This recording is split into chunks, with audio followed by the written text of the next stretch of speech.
Di sebuah desa kecil, hiduplah seorang petani tua bernama Pak Wiryo. Ia adalah seorang pekerja keras yang menghabiskan seluruh hidupnya di ladang, menanam padi, sayuran, dan merawat tanah yang diwariskan oleh leluhurnya. Pak Wiryo hidup bersama 3 anaknya, Riko, Rian, dan Rina. Sejak istrinya meninggal, Pak Wiryo membesarkan anak-anaknya seorang diri. Ia berharap mereka akan tumbuh menjadi anak-anak yang rajin dan mampu melanjutkan pekerjaannya sebagai petani. Namun, harapan itu seakan sia-sia. Ketiga anaknya tumbuh menjadi pemalas. Riko lebih suka tidur sepanjang hari. Rian menghabiskan waktunya bermain di kota bersama teman-temannya. Sementara itu, Rina menghabiskan waktu di depan cermin, bermimpi hidup mewah tanpa harus bekerja keras. Setiap pagi, Pak Wiryo berangkat ke ladang dengan tubuh yang semakin tua dan lemah. Tangannya yang kasar dan punggungnya yang bungkuk adalah saksi bisu dari jerih payahnya. Ia sering memohon kepada anak-anaknya untuk membantunya di ladang. Simaklah video ini sampai habis, sebab kisah penuh kejutan ini akan memberikan pelajaran yang sangat berharga bagi kita semua. Seorang petani tua berwajah penuh keriput, mengenakan baju lusuh berwarna coklat, topi jerami, dan membawa cangkul. Ia berdiri di tengah ladang yang kering di bawah terik matahari. Ekspresi wajahnya lelah, namun penuh harapan. 3 remaja berusia sekitar 18-22 tahun dengan ekspresi malas. Riko tidur di bel-bel kayu, Rian duduk di bawah pohon sambil bermain dengan tongkat, dan Rina berdiri di depan cermin kecil, merapikan rambut panjangnya. Pak Wiryo yang tua dan bungkuk berbicara kepada ketiga anaknya yang duduk dengan santai di teras rumah kayu. Ia terlihat memohon, sementara anak-anaknya menunjukkan wajah acuh tak acuh. Pak Wiryo membajak ladang yang luas dengan cangkul, seorang diri. Latar belakang berupa sawah yang tandus dan langit mendung, menggambarkan suasana perjuangan dan kesepian. Riko, seorang pemuda bertubuh besar, tidur di bel-bel kayu di bawah pohon rindang. Ekspresi wajahnya tenang, sementara daun-daun jatuh di sekitarnya. Rian, pemuda kurus berambut pendek, mengenakan pakaian kasual. Ia berdiri di sudut jalan desa yang sepi, memegang mainan kayu sambil tertawa bersama teman-temannya. Rina, gadis muda berambut panjang, berdiri di depan cermin tua di dalam rumah sederhana. Ia membayangkan dirinya mengenakan gaun mewah, dengan latar belakang bayangan istana di cermin. Pak Wiryo terbaring lemah di atas tempat tidur kayu sederhana. Wajahnya pucat, dan tangannya yang kurus menggenggam kain selimut tipis. 3 anaknya berdiri di dekatnya, terlihat khawatir.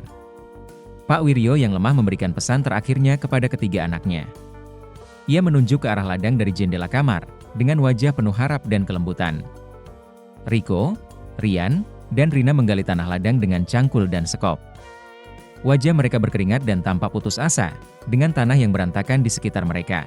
Sebuah ladang luas yang telah digarap dengan baik. Tanahnya gembur dan subur, siap untuk ditanami, dengan latar belakang pegunungan dan langit cerah. Riko duduk di tengah ladang yang subur, dengan ekspresi menyesal. Tangannya memegang segenggam tanah, sementara ia menatap ke kejauhan. Rian duduk di bawah pohon, menangis dengan air mata yang mengalir deras. Tangannya menutupi wajahnya, menyesali keputusan masa lalunya yang malas. Rina berdiri di tengah ladang, dengan wajah penuh tekad dan semangat. Ia memegang cangkul, siap untuk bekerja, dengan latar belakang matahari terbit. Riko, Rian, dan Rina bersama-sama bekerja di ladang yang subur.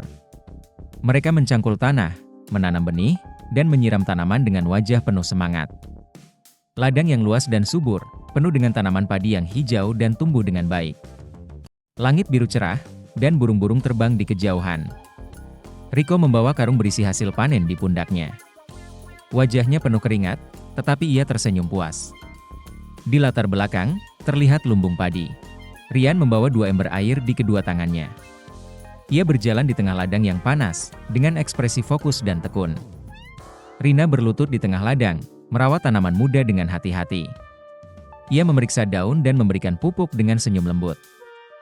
Riko, Rian, dan Rina berdiri di depan ladang yang subur dan hijau. Mereka saling tersenyum, dengan latar belakang matahari terbenam yang indah, sebagai simbol kebahagiaan dan keberhasilan dari kerja keras mereka. Tahun-tahun berlalu, dan ladang Pak Wiryo kini menjadi salah satu ladang paling subur di desa. Hasil panen mereka melimpah, dan kehidupan Riko, Rian, serta Rina berubah total. Mereka tidak lagi hidup dalam kemalasan seperti dulu. Rico menjadi sosok yang kuat dan bertanggung jawab dalam mengatur hasil panen. Rian, yang dulunya hanya bermain-main, kini menjadi ahli dalam mengatur irigasi dan memastikan ladang selalu mendapatkan air yang cukup. Sementara Rina, yang dulu hanya memimpikan kemewahan, kini mencurahkan perhatiannya pada perawatan tanaman, memastikan mereka tumbuh dengan baik. Suatu sore, setelah seharian bekerja, ketiganya duduk di bawah pohon besar di tengah ladang yang pernah menjadi saksi perjuangan mereka. Mereka menatap langit yang perlahan berubah menjadi jingga saat matahari terbenam. Rico berkata pelan, "Aku baru sadar, ayah tidak pernah meninggalkan kita tanpa harta." Rian menimpali, "Ya, ayah memberikan kita pelajaran paling berharga. Kerja keras dan cinta terhadap tanah ini." Rina menatap ladang yang membentang luas di depan mereka dan berkata dengan senyum hangat, "Dan kita akan terus merawat ladang ini, untuk meneruskan apa yang ayah mulai.